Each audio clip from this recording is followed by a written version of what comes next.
So I was talking to somebody the other day and they said, how did you come up with the idea for the Trauma Informed Academy? What made you do it? Well, math. Math is what made me do it. Math and necessity.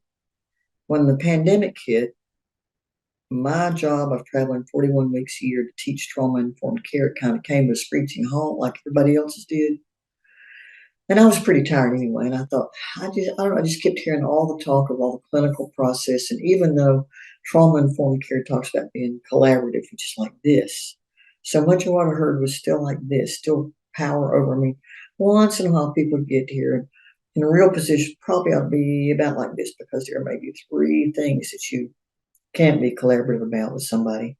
But I never heard anybody really get to this. And I thought, oh, what's rubbing me the wrong way? Well, so I decided to do what people have been telling me to do and put all the stuff I've been teaching for years that was my stuff into an online format so that people could get to it easier. But I thought I got to do better than that. And so I began to look around because I'm an educator. And I realized as I did my research that 24 million people received prescriptions for sertraline in 2018. 24 million. And all the research points to the fact that mild to moderate depression can be mitigated with exercise and meaningful relationships. And if we assume that meaningful relationships are therapeutic, maybe counseling is needed for those half of those 24 million people, that's 12 million people that really would benefit from counseling. And again, the research is pretty clear that you need about 3 appointments a month for it to really do much good and get you where you want to go, assuming the clinician has the skills, the fits right, and all that other good stuff.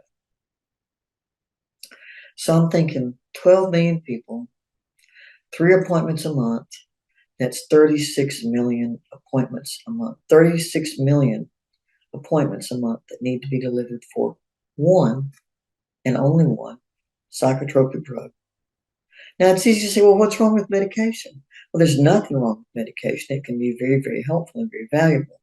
However, medication is also somewhat colonizing. You got to buy it. That means you got to have money. You're always at the effect and at the whim of the manufacturer and the pricing strategies.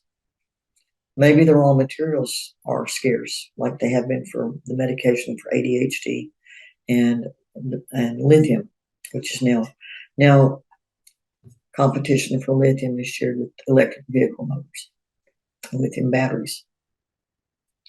And then on top of that, if you take medication, somebody has to manage it. There's another layer of cost because you've got to be able to pay for that. And if you don't like the effects it has, because you have a diagnosis, you may not be taken seriously. So I'm not against medication. I just think it's problematic, especially if there are other things that can reduce the need for it. So 36 million appointments a month for therapy. Now, don't get me wrong. You can go out on the internet. You can find advertisements for online therapies and online counselors and this and that and the other. People just working their brains out, delivering services online, and as well as for telehealth, as well as in person if you can get an appointment. But, let's talk about what it takes to become a clinician. It takes up to 10 years in terms of training and internships and supervision to become a clinician. At that point, you can see maybe 20 people a week if you want to keep your sanity and stay in the job a while. Oh, and the Department of Labor says the average time in that field is 6.9 years. So you've got a perfect storm. You've got 36 million people that need appointments 3 times a month for 3 times a month to serve 12 million people. You've got people who take 10 years to develop into fully blown clinicians who can see 20 people a week. Now, you can do the rest of the math. It will never work. It will never work. We are creating demand faster than we can supply services. Given that, how might we maybe slow demand and certainly increase supply? That's the question I set out to answer as I created the Trauma Informed Academy.